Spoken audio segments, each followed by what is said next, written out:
하나님의 말씀입니다. 오늘은 고린도전서 15장 20절에서 28절입니다. 신약성경 282쪽입니다. 찾으신 줄 알고 제가 한 절, 여러분이 한 절 교독하겠습니다. 제가 먼저 20절 읽겠습니다. 그러나 이제 그리스도께서 죽은 자 가운데서 다시 살아나사 잠자는 자들의 첫 열매가 되셨도다.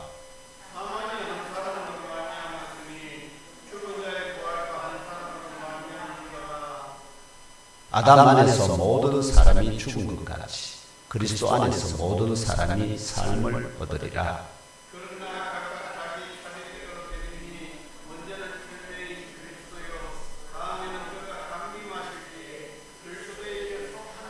그 후에는 마지막이니 그가 모든 통치와 모든 권세와 능력을 멸하시고 나라를 아버지 하나님께 바칠 때라.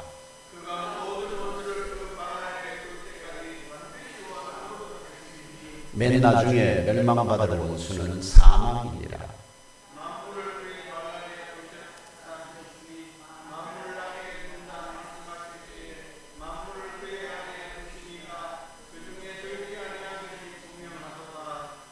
다 같이 읽을까요? 만물을 그에게 복종하게 하실 때에는 아들 자신도 그때에 만물을 자기에게 복종하게 하신 이에게 복종하게 되리니 이는 하나님이 만유의 주로서 만유 안에 계시려 하심이라. 아멘. 이 본문을 중심으로 주보에는 만물을 그의 발 아래에 두셨다 이렇게 되어 있는데 제목을 약간 바꿨습니다. 성경대로 다시 살아 부활하셨다. 이렇게 한번 따라 읽어 주실래요?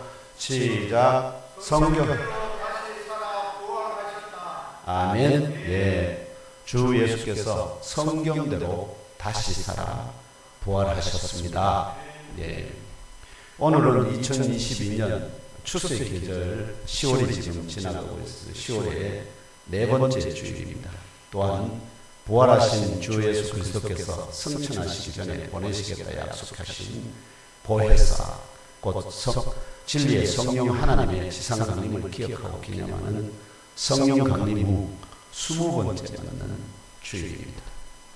무엇보다 먼저 여러 우여곡절 가운데서 오늘 여기까지 선하게 인도하여 주셨고 또 이후에도 아낌없이 복과 은혜와 사랑을 부어주시며 영원한 생명으로까지 인도하여 주실 주 하나님께 감사 경배 또 할렐루야 그 이름을 송축하며 높여드립시다.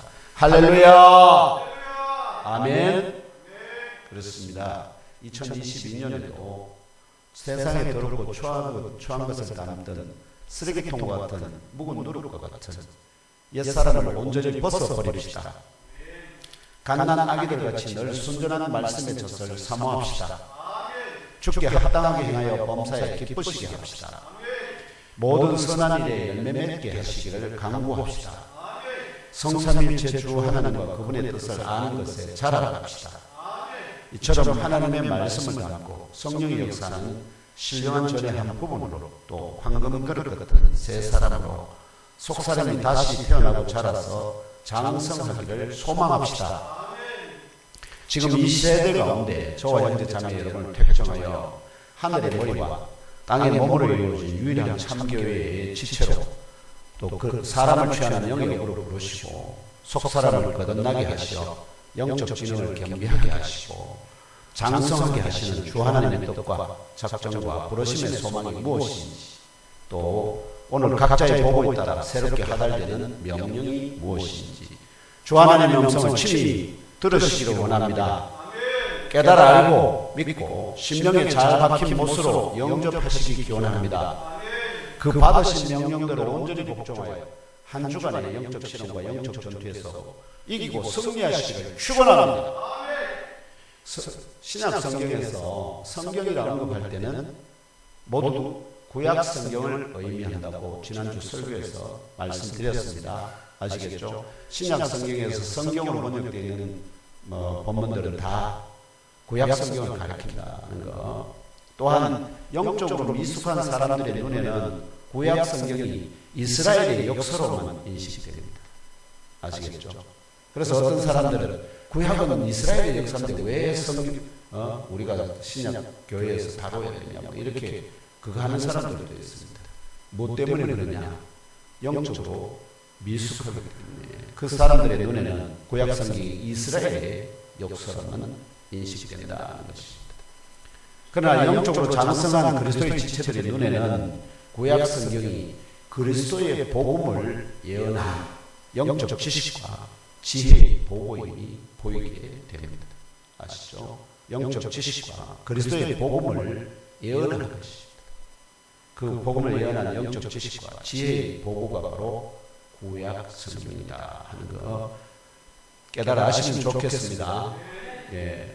다시 말하면 모세와 모든 선지자의 글과 시편을 포함한 모든 구약 성경은 그리스도께서 여자의 후손으로 성육신하실 것을 예언합니다. 또한 성육신하신 그리스도께서 택한 자들의 죄를 위하여 죽으실 것을 예언합니다. 또한 죽으신 그리스도께서 장사 지낸바 될 것을 예언합니다. 또한 죽어 장사 지낸바 된 그리스도께서 사흘 만에 다시 살아나실 것을 예언합니다. 특별한 과정을 통하여 박해자 사울에서 주의 사도로 세움을 받은 바울도 모든 믿음의 형제들을 향하여 오늘 본문을 포함한 15장 3절과 4절에 자신이 먼저 받았고 그리고 각 지역 교회의 지체들에게 전하였던 그리스도와 관련된 복된 소식 곧 복음은 성경대로 그리스도께서 우리 죄를 위하여 죽으시고 성경대로 장사 지낸 바 되셨다가 성경대로 사흘 만에 다시 살아나셨다는 것임을 상기시킵니다. 이것이 기독교 복음과 우리 믿음의 핵심입니다. 그러나 사도 바울 자신과 동역자들의 1세기 중엽의 고린도 지역교회 지체들에게 그리스도께서 다 죽은 자 가운데서 다시 살아나셨다 전파되었고 그들이 그것을 받아들였고 그래서 그들이 복음 가운데 서게 되었지만 이후에 그들 중에서 어떤 사람들은 그럴듯한 이유를 제시하며 죽은 자 가운데서 부활이 없다 주장하여 고린도 지역교회 내에 분쟁을 일으켰습니다. 미꾸라지 한 마리가 온 시냇물을 흙탕물로 만드는 것과 같은 영적 분쟁이 고린도 지역교회 교회 지체들 사이에 발생하였습니다. 이러한 고린도 지역교회의 영적 분쟁을 해결하고 그리스도의 복음의 결정체인 부활의 소망 위에 지역교회의 지체들을 다시 굳게 세우기 위하여 주 하나님께서는 사도 바울에 쓰신 고린도전서 15장을 통하여 세 가지 방식으로 그리스도의 부활을 변정하도록 역사하셨습니다. 세 가지 방식. 고린도전서 전체를 15장의 세 가지 주제로 나눌 수 있습니다. 그것이 곧 뭐냐? 그리스도께서 부활하셨다는 것을, 죽음을 이기시고 사흘 만에 부활하셨다는 것을 어떻게요? 세 가지 방식으로 변증한다 하는 것입니다. 첫째 방식은 성경대로 그리스도의 부활을 목격하고 일치되게 증언하는 사도 자신을 포함한 두세 사람 이상의 증인들을 소환하는 것입니다. 증인들이 있다는 것입니다. 둘째 방식도 역시 성경대로 그리스도께서는 사망에 매여 계실 수가 없다는 영적 진리를 변증하는 것입니다. 그리스도께서 사망에 매여 있을 수가 없다면 어떻게 해요? 그 사망으로부터 다시 일어서야만 한다 하는 것입니다. 셋째 방식도 역시 성경대로 다시 살아 부활의 첫 열매가 되신 그리스도께서 입으신 몸은 시간에 초월한 영적인 몸이다는 영적 진리를 변증하는 것입니다. 지난주 설교에서 강론하였던 첫째 방식, 지난주 설교에서는 첫째 방식에 대해서 강론하였습니다.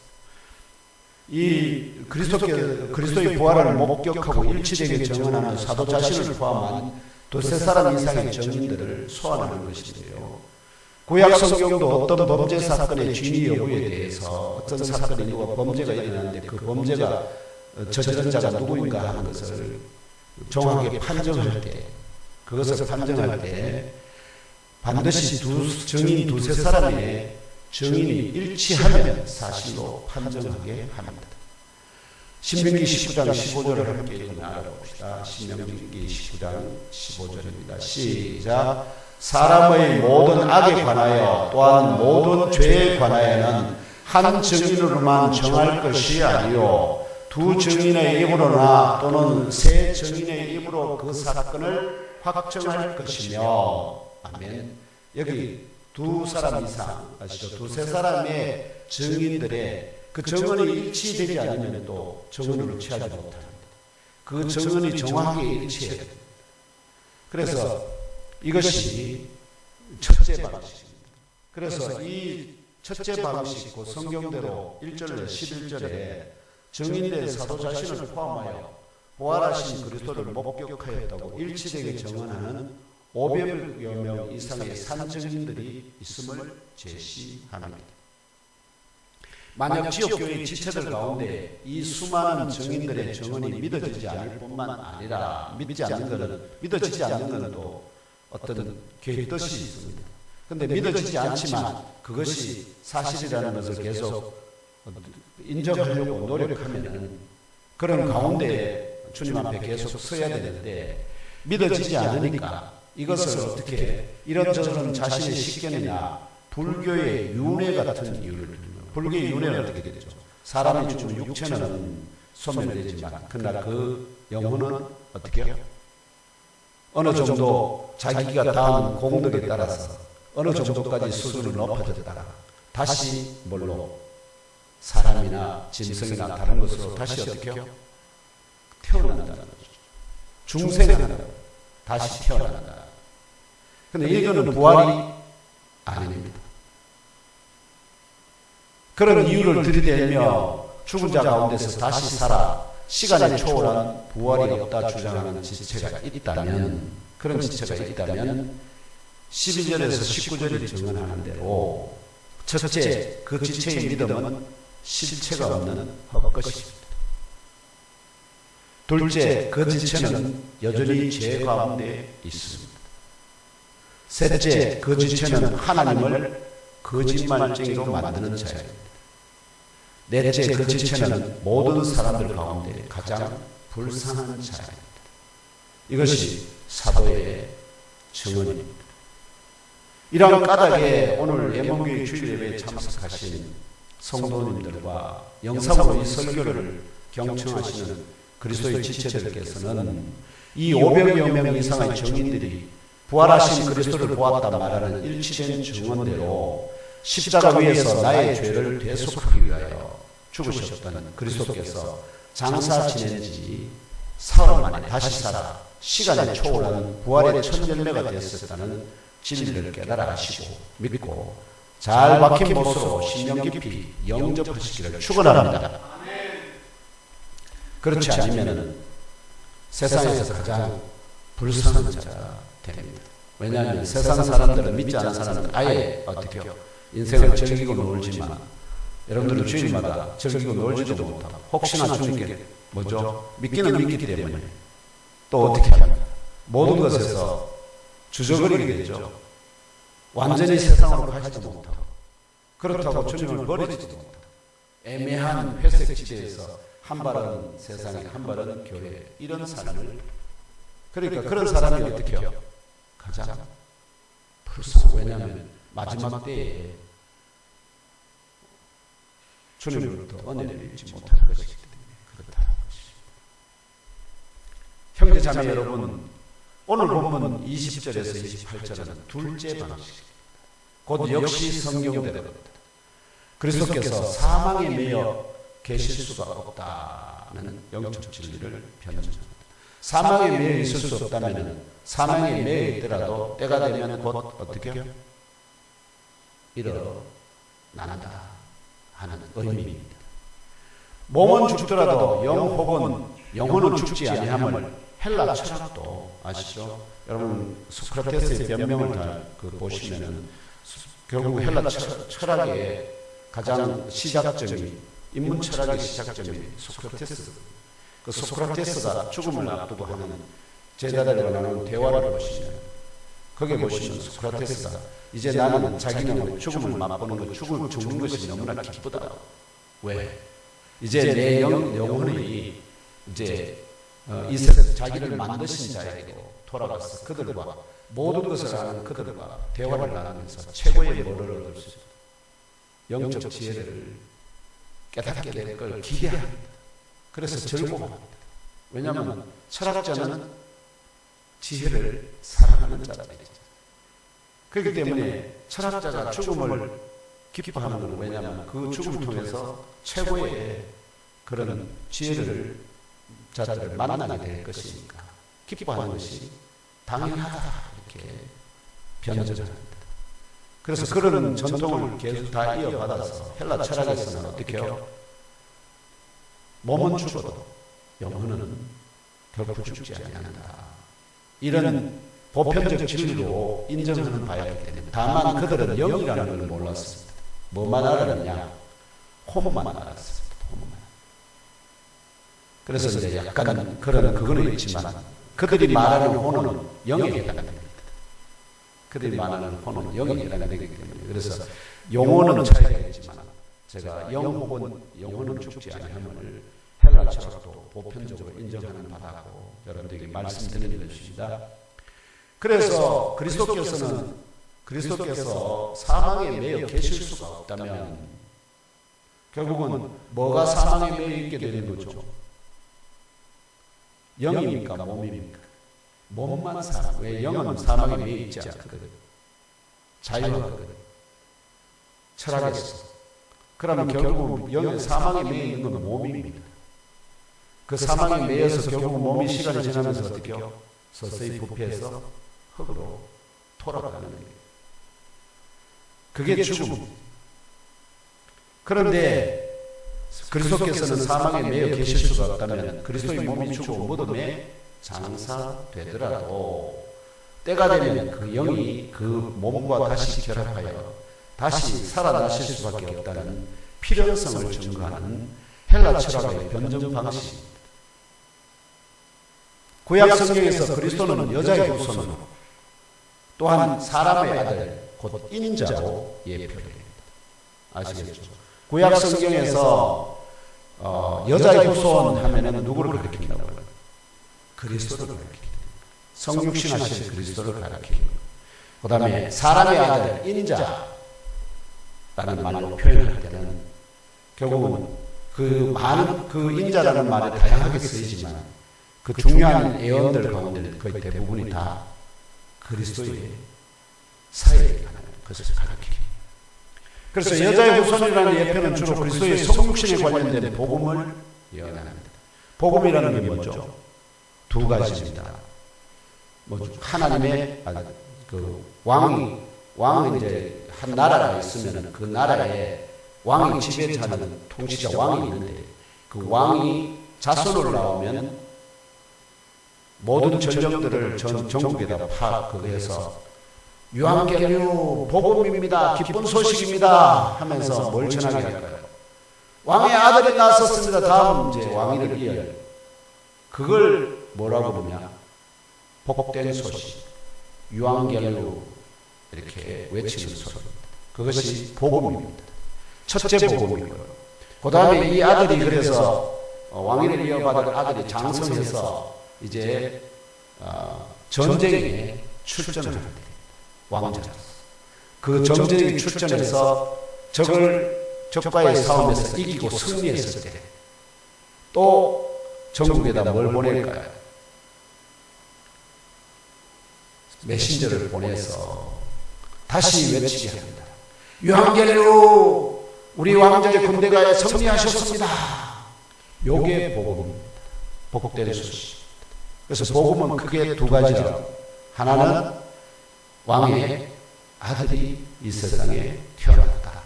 그 다음에 두 번째 그 왕자가 자라서 영적 전쟁에서 적군을 이기고 승리하셨다. 이거 두 가지가 복음입니다. 그래서 여자의 후손의 예표는 주로 그리스도의 성육신, 왕의 영원하신 왕 하나님의 아들이 이 세상에 태어났다 하는 것을 알리는 것이 바로 여자의 후손이라는 예표가 주는 예언입니다. 반면에 인자라는 예표는 성육신하신 그리스도께서 사탄 만가의 영적 전투에서 승리하셨다는 복음을 예언합니다. 이러한 구약 성경의 예표에 따라 그리스도께서 자기 자신에 대하여 인자라는 표현을 즐겨 사용하셨습니다. 인자가 뭐 해야 될까요? 인자. 사람들이 인자를 누구라 하느냐? 묻지 않습니다. 인자. 사람의 아들이라는 뜻입니다. 그래서 이런 까닭에 그리스도의 부활은 구약 성경이 증언하는 바 인자라는 예표로 예언되었습니다. 왜냐하면 인자가 영적 전쟁에서 행하신 모든 일들에 관한 복음을 전하는 것이기 때문에, 그래서 오늘 본문에서도 구약 성경에서 인자라는 예표로 예언되었던 두 개의 증거 본문과 그 변증을 통하여 그리스도께서 사망에 매여 계실 수가 없다는 영적 진리를 증언합니다. 조금 어렵습니다. 그 자체가 그냥 읽으면 여러분들이 잘 이해하기가 어렵습니다. 왜냐하면 역설적인 내용이거든요. 그래서 첫째 증거 본문의 배경입니다. 이 본문을 정확히 그대로 인용하지 않습니다. 그 본문을 배경으로 두고 말하면 오늘 본문에서 사도 바울이 인용하기 때문에 그렇습니다. 첫째 증거 본문의 배경은 다니엘서 7장 13절로 14절입니다. 둘째 증거 본문의 배경은 시편 8편 8장 4절에서 6절입니다. 이 두 가지 증거 본문을 배경으로 그리스도께서 사망에 매여 계실 수가 없다 하는 것을, 그래서 다시 살아 부활하셨다는 것을 역설적으로 증언합니다. 첫째 증거 본문의 배경인 다니엘서 7장 13절 14절 함께 상고해 보겠습니다. 여기 있습니다. 7장 다니엘서 7장 13절 14절입니다. 시작. 내가 또 밤 환상 중에 보니 인자 같은 이가 하늘 구름을 타고 와서 옛적부터 항상 계신 이에게 나아가 그 앞으로 인도되매 그에게 권세와 영광과 나라를 주고 모든 백성과 나라들과 다른 언어를 말하는 모든 자들이 그를 섬기게 하였으니 그의 권세는 소멸되지 아니하는 영원한 권세요 그의 나라는 멸망하지 아니할 것이니라. 아멘. 이 다니엘의 환상 가운데 보여진 인자 같은 이는 그리스도를 예표합니다. 느부갓네살 왕이 꿈의 내용까지도, 느부갓네살 왕이 자기가 꿈을 꾸고는 그 꿈을 내용을 알려주지 않으면서 뭐하죠? 자기들의 모든 박사들과 술사들과 지혜자들을 모두 다 모아서 내가 무슨 꿈을 꾸었는지, 그리고 그 내용의 의미가 무엇인지 말하라고요. 해몽하라. 왜 그러냐 하면은 꿈을 얘기하면은 그 꿈을 어떻게 해요? 지 나름대로 해몽하는데 그게 맞는지 안 맞는지 진위 여부를 판단하기가 쉽습니까? 어렵습니까? 어렵습니다. 그 일이 이루어지기까지는 알 수가 없거든요. 그러니까 얼마나 느부갓네살 왕이 지혜가 있었던지 뭐합니까? 내가 무슨 꿈을 꿨는지 그 내용도 말하고, 그리고 그걸 해몽하라. 그럼 내용을 말할 수 있다면 뭐 할 수 있다? 그 해몽은 믿을 수 있다. 그런데 그 꿈의 내용을 누가 알았습니까? 오직 한 사람, 유대 나라에서 포로로 잡아온 다니엘만이 그것을 알게 그래서 느부갓네살 왕이 꿈의 내용까지도 밝히 알게 하신 주의 선견자입니다. 주의 선견자 다니엘이 인자 같은 이에 대하여 지금 오늘 본문에서 세 가지를 예언합니다. 첫째, 예언은 인자 같은 이가 하늘 구름을 타고 와서 옛적부터 항상 계신 이에게 나아가 그 앞으로 인도된다는 것입니다. 아시죠? 하늘 구름을 타고 와서 옛적부터 항상 계신 이에게 나아가 그 앞으로 인도된다. 마치 사절이 누군가 와서 왕 앞에 가기 전까지 어떻게 해요? 성에 도달하고 성에 통과해서 그 왕 앞으로 인도되는 이런 모습처럼 보여집니다.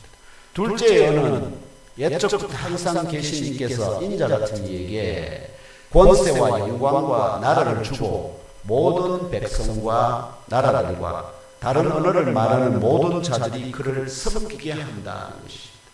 결국은 뭐가 된다는 거죠? 왕과 같은 권위를 얻게 된다 하는 것입니다.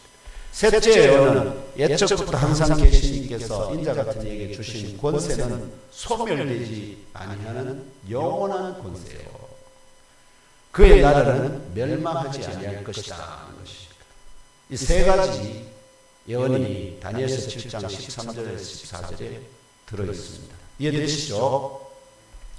그래서 다니엘이 환상 가운데 인자 같은 이에 대하여 예언하는 바와 같이 혼적 몸을 입으시고 성육신하신 그리스도께서 그 몸이 죽어 장사 지낸 바 되셨다가 사흘 만에 그 몸이 다시 살아 부활의 첫 열매가 되신 이후에 하나님의 때가 되어 하늘로 올리워져 가는 중에 구름이 그분을 영접하심으로 성취되었습니다.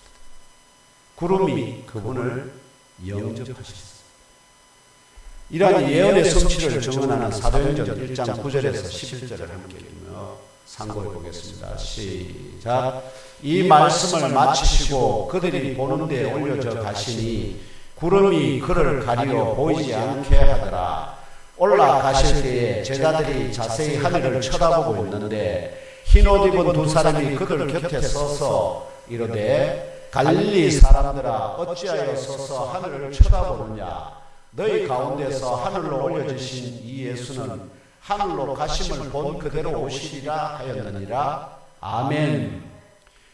여기 9절의 번역 중에 9절의 번역 저 붉은색 표시해놨죠. 붉은색. 구름이 그를 가리어 보이지 않게 하더라 이렇게 번역되어 있잖아요.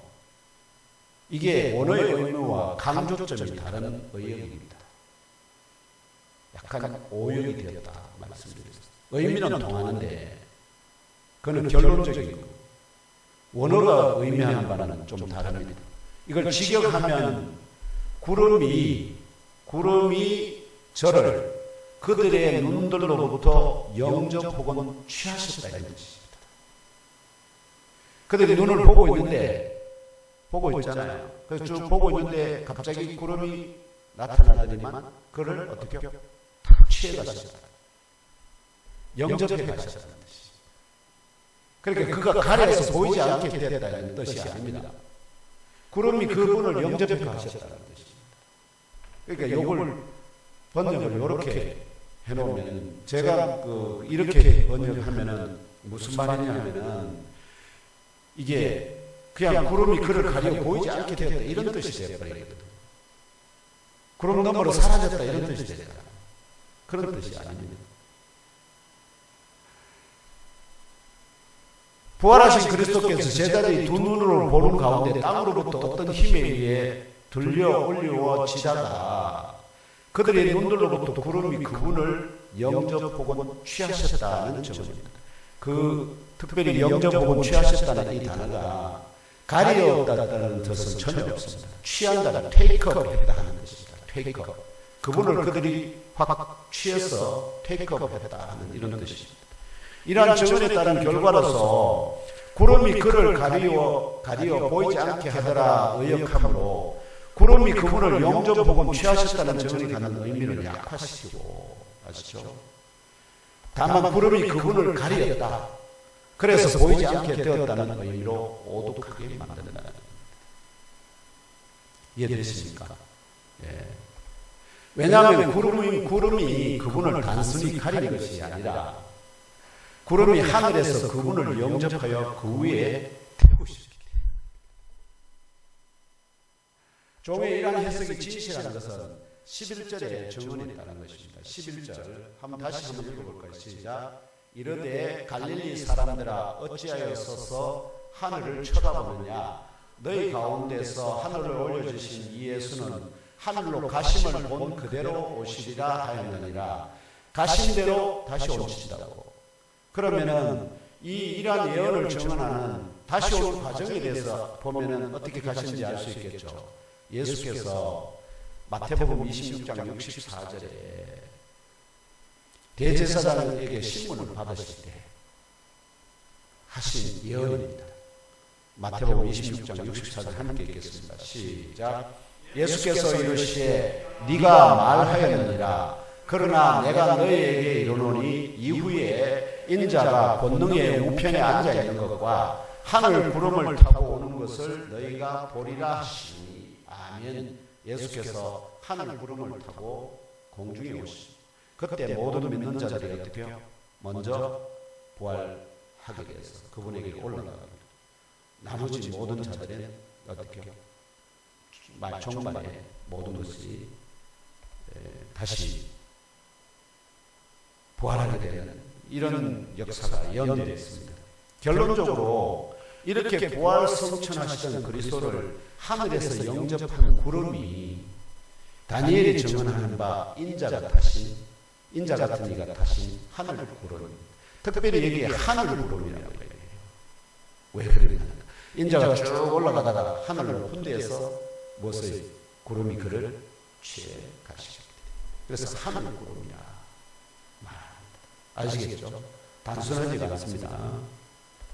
만약 그리스도의 몸이 죽어 무덤에 장사 지낸 바 된 후 사흘 만에 다시 살아 부활하지 못하셨다면 다니엘의 인자에 관한 예언은 아직 성취되지 않았을 뿐만 아니라 사도행전의 부활 승천 증언도 그리스도의 예언도 모두 조작되고 거짓으로 만들어진 허구에 불과한 것이 되고 맙니다. 그러나 이런 조작과 거짓과 허구를 증언할 증인은 오직 거짓의 아비 사탄 마귀와 그 휘하의 귀신들과 그의 후손들 뿐이고 이것을 증언할 참된 증인은 단 한 명도 없습니다.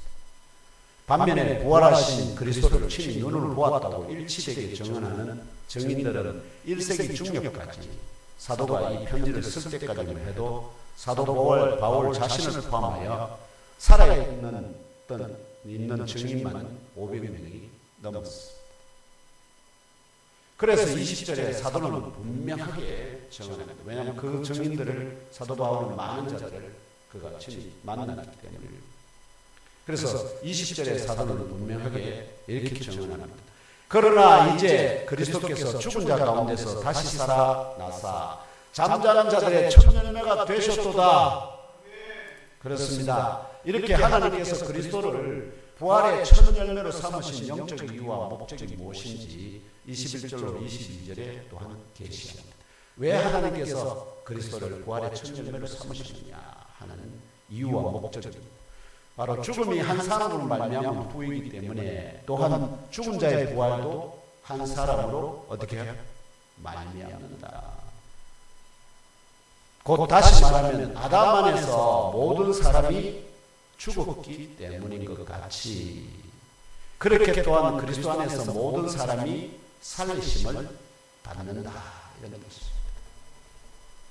왜냐하면 여러분 우리 어떤 분들 아시죠? 아담의 범죄에 우리가 함께 있었느냐 하는 이거 갖고 이제 논쟁이 될 수 있는데 믿음으로 깊은 영적인 그걸로 보면은 아담 안에 모든 후손들이 다 있습니다. 모든 후손들이 다 있지만 그래서 아담이 범죄한 것은 그 후손들이 함께 범죄했다는 것이 일반적인 그건데 그렇지 않다. 예를 들면 아담은 아담이고 그 후손은 후손이라고 생각한다 하더라도 결국은 보면은 아담의 범죄함으로 모든 사람이 결국 어떻게 됐습니까? 죽음을 이루는 병을 앓고 있지 않습니까? 그것은 곧 아담으로 말미암아 한 사람으로 아담으로 말미암아 모든 사람이 죽게 되었다는 것을 확신하고 여러분 중에 안 죽는 사람이 있습니까?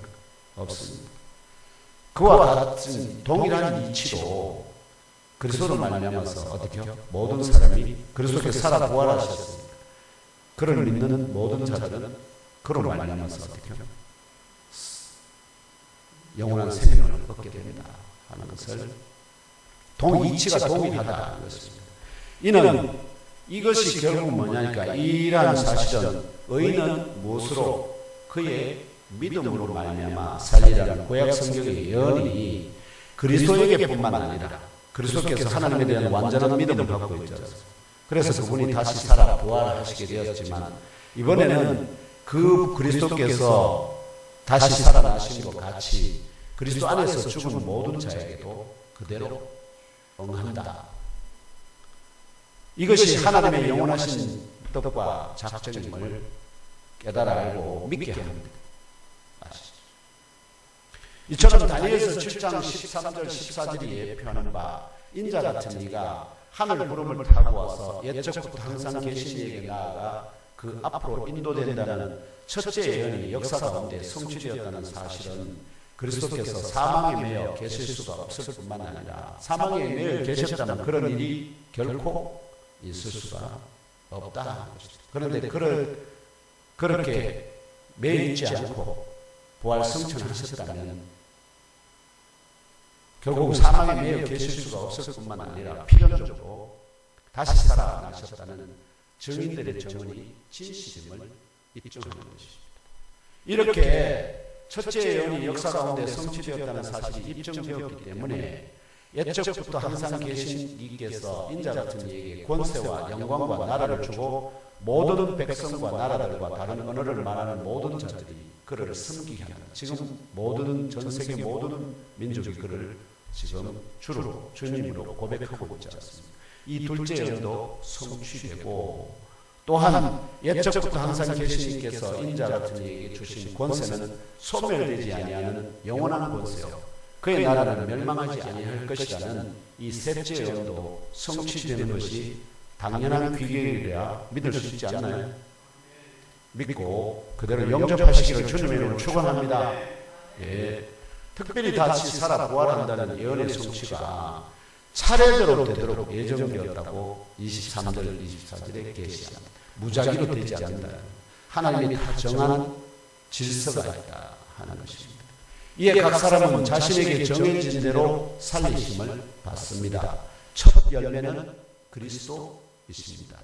둘째 열매는 그리스도의 강림 안에 있는 그리스도의 사람들입니다. 그리스도께서 강림하실 때 그 안에 있는 사람들이 다 둘째 열매라는 것이죠. 셋째 열매는 그리스도가 모든 통치와 모든 권세와 능력을 무익하게 할 때, 세상에 있는 모든 통치 권세를 다 무익하게 할 때, 세상과 공중의 권세 잡은 이 모든 것을 무익하게 할 때, 그리고 곧 그리스도가 그 왕국을 하나님 아버지에게 넘겨주실 때 그를 대적하고 부인하고 믿지 않아 심판받을 자들이 마지막 셋째 열매라는 것입니다. 결론적으로 그리스도가 죽어 무덤에 장사된 후 사흘 만에 다시 살아 부활하실 수밖에 없는 이유의 하나로서 25절이 계시하는 대로 25절 오늘 본문 그리스도가 모든 원수들을 그 자신의 발휘하에 놓기까지 통치하셔야만 하기 때문입니다. 하나님께서 그렇게 다니엘에게 뭐 했다는 거죠? 그 통치하게 하셨기 때문에. 그래서 역설적으로 죽어 사망에 매여 있는 자라면 아시죠? 역설적인 죽어서 사망에 매여 여전히 매여 있는 자라면 어느 누구라도 모든 원수들을 그 자신의 발휘하에 놓기까지 통치할 수가 없다는 것은 지극히 당연합니다. 다윗이 아무리 성군이라도 결국 그의 죽음으로 말하면 어떻게 해요? 그의 통치는 끝나버렸어요. 그것이 인생의 모든 왕들을 통해서 그의 통치가 다 몇 살 살고 몇 살 죽고 몇 살 살고 다시 태어나서 몇 살 살고 이게 전부 다 뭘 의미해요? 결국은 그 죽음으로 모든 통치가 끝난다는 것을 강조하는 부분들이에요. 반면에 죽어 사망에 매여 있다 사흘 만에 다시 살아 다시는 사망에 매이지 아니할 몸으로 부활하셨다면 사망이 치명상을 입었습니다. 그래서 26절에 계시대로 최후의 원수인 거기 번역이 좀 달라요. 최후의 멸망받은 자가 원수가 이런 뜻이 아닙니다. 최후의 원수인 이런 뜻입니다. 최후의 원수인 사망도 멸망받게 된다는 영적 진리를 깨달아가고 잘 박힌 못으로 심령 깊이 영접하시는 장성한 성도가 되시기를 하늘 구름을 타고 성천하셔서 영광과 권세를 받으신 주 예수 그리스도의 이름으로 축복하며 기도합니다. 네. 장성한 성도가 최후의 원수인 사망도 멸망받게 되는데 그 이유는 뭐냐니까 그리스도께서 사망을 이기고 일으셨기 때문에 그 과정에서 사망이 어떻게 치명상을 입었다 하는 것입니다. 이제 둘째 증거의 본문인 배경인 시편 8절 4절에서 6절을 함께 읽으면 상고해 보겠습니다. 시편입니다. 시작.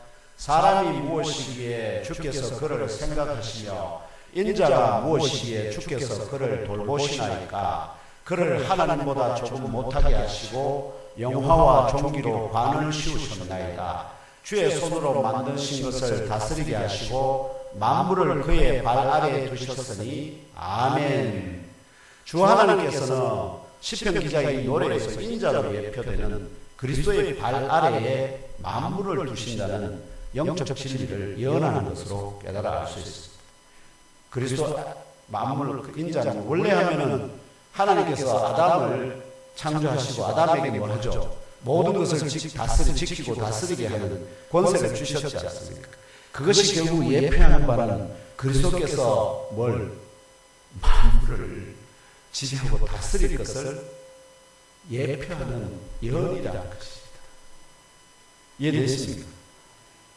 그걸 우리는 그냥 사람에게 그냥 하나님이 모든 걸 주신 그걸로만 이해를 하는데 그 영적인 의미를 되돌아보면은 그리스도에게 만물을 다 그에게 복종시키고 그의 발 아래 두실 것을 예언하는 예언이라는 것입니다. 이게 이제 뭐가 차이가 납니까? 어릴 적에는 그냥 아이고 하나님 우리에게 뭐 모든 걸 지으시고 우리에게 막 관리하고 있는데 그래서 우리가 이 세상을 뭐 어쩌고 저쩌고 해야 된다고 그런 정도의 수준에서 이해했다면 장성한 자의 눈에는 그게 어떻게 보인다고요? 그리스도께서 하나님께서 만물을 통치하게 하실 것을 예표하는 예언이다 하는 것입니다. 이해되십니까? 이것이 깊이의 차이입니다. 창조 역사가 단순히 사람을 지어서 그 사람에게 모든 걸 맡기는 것이 목표가 아니었습니다. 그걸 통해서 그 인자 대신 그리스도에게 만물을 그에게 복종시키고자 하는 하나님의 의도가 거기에 깔려있다는 것을 말하는 것입니다. 이게 시편 기자가 노래하는 핵심 내용입니다. 그래서 이 영적인 눈으로 보면은 보이는데 뭐를 보면은 아이고 인생 사람들에게 이 모든 걸 만물을 지배하도록 주셨나 보다. 그래서 우리가 만물을 지배하고 막 다스려야 된다고 난리굿을 피우는 그런 역사의 아이러니의 시작점이 그런 해석이었다 하는 것입니다. 오늘 본문 27절도 하나님이 만물을 그리스도의 발 아래에 두셨다는 예언을 믿으면 만물 가운데 최후의 원수인 사망도 포함되기 때문에 어떻게 됩니까? 만물을 그 그리스도의 발 아래에 두셨다면 사망조차도 어떻게 해요? 만물 가운데 사망도 포함되기 때문에 그 사망조차도 그리스도의 발 아래에 있기 때문에 그리스도께서 그 사망을 밟아서 어떻게 해요? 멸망시킨다 하는 것입니다. 그래서 역시 26절과 같이 최고의 원수인 사망도 멸망받게 되는 것입니다. 이어지는 27절과 28절의 계시를 통하여 사도 바울은 두 가지 영적 진리와 관련하여 증언합니다. 첫째는 하나님이 만물을 그의 곧 그리스도의 발휘 아래에 두신다고 말씀하셨을 때 그리스도는 그 만물의 외부에 있다. 그 최고의 원수인 사망을 포함한 만물에게 매여 계시지 아니하고 만물의 초월에 존재하신다는 영적 진리를 분명하게 예언하신 것이라고 증언합니다. 만물을 그의 발을 풀 때 그는 어떻게 해요? 그 모든 것 위에 모든 것을 초월해서 서 계신다는 것이 아니겠습니까? 둘째, 하나님이 만물을 그리스도 아래에 둠을 받게 하신 때에 하나님이 그리스도에게 만물을 그에게 두시게 하신 때에 그러면 그때 또한 그 아들 자신도 스스로 모든 걸 받았잖아요. 만물을 자기 귀하에 두지 않습니까? 그럼 받았는데 그 받은 그리스도 자신도 어떻게 해요? 그 받은 것을 자신의 이제 내 거다 하고 이걸 주장하는 것이 아니라 그걸 다시 어떻게 해요? 그 아버지 하나님 안에 두기 위하여 자신까지도 그 하나님 안에다가 다 복종시키게 두시다. 모든 것이 하나님 아버지 안에 모두 존재하도록 하기 위하여, 아시겠죠? 만유라고 표현되는데, 만유가 하나님 아버지 안에 모두 존재하도록 하기 위하여 그 자신에게 모든 것을 주신 이 곧 하나님 아버지 아래에 두게 된다는 영적 진리를 증언합니다. 약간 모순적으로 들릴 수 있습니다. 아버지가 아들에게 모든 것을 그 발 아래 주셨는데 아들은 또한 자기가 받은 그 모든 것을 자기 자신을 아버지 아래에 둔다? 이해되시죠?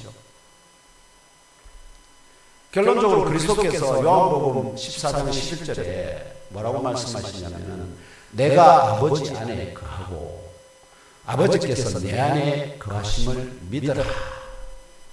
이해됩니까? 아니 어떻게 아버지가 아들이 있는데 아버지가 아들 안에 있으면 그대로 끝나는 거지. 어떻게 또 아들은 또 아버지 안에 있어요. 다시 속과 안이 뒤집어지고 다시 속이 것이 되고, 이게 그건 이성적으로 이해되는 바가 아니잖아요. 그런데 내가 아버지 안에 거하고 아버지께서 내 안에 계심을 믿어라. 하나님 아버지와 자신 사이의 이 신비한 연합관계를 밝히셨던 것처럼 오늘 본문 27절로 28절을 통하여 동일하게 하나님 아버지께서 만유를 영적 전투에서 승리한 그 아들 그리스도의 발 아래 두시고 그 아들 자신도, 그리스도 자신도 만유가 그 아버지 안에 모두 존재하도록 하기 위하여 하나님 아버지 아래에 두게 된다는 성부 하나님과 그 아들 그리스도 사이의 신비한 연합 관계를 깨달아 알고 심령 깊은 곳에 잘 박힌 못으로 영접하는 장성한 성도가 되시기를 축원합니다. 왜냐하면 하나님과 그리스도는 성부와 성자는 한 몸, 하나인데 어떻게 서로 그 아래에 들어갈 수 있고 또 그 위에 있을 수가 있느냐. 그런 우리가 이해하기 다 어려운 신비한 그런 성부 하나님과 성자 그리스도 사이의 관계가 이 본문들을 통해서 지금 드러나고 있다. 그래서 그리스도께서는 결코 어떻게 사망에 매여 있을 수가 없다. 그러므로 고로 그리스도께서는 사망을 이기시고 다시 살아 다시는 사망에 매이지 아니하는 몸으로 부활하셨다 하는 것을 정언하는 것을 믿으시기 바랍니다. 이제 말씀을 맺고자 합니다. 지금 오늘 여기까지 저와 형제자매 여러분의 속사람도 물과 성령으로 거듭났지만 갓난아이에서 자라고 장성한 세상이 감당하지 못하는 참 성도로 또 영의 어부가 되게 하기 위하여 장성한 성도로 주님의 손 가운데서 지금 주님이 우리를 연단해서 성숙하게 될 수 있는 길로 계속해서 이 길 저 길 때로는 낮추시기도 때로는 올리시기도 이러시면서 계속해서 우리를 어떻게 해요? 더 높은 고지로 올라갈 수 있도록 이 성숙되는 과정이 있습니다. 믿습니까? 그러는 가운데 환난과 박해의 영적 바람이 불더라도 또 선을 행하는 중에 당하는 고난이라도 욕을 욕으로 악을 악으로 갚지 말고 원수를 향하여서 오히려 복을 빌어주므로 하나님이 예비하신 한 사람이라도 취하여 주 하나님께 올려드리는 충성된 업으로 쓰임 받으시기를 성찬 예식을 통하여 그 살과 피를 오늘 우리들에게도 나누어 주시며 성령을 마시게 하심으로 구별되는 은사와 직분을 주시는 그리스도 예수님 이름으로 축복하며 기도합니다. 잠깐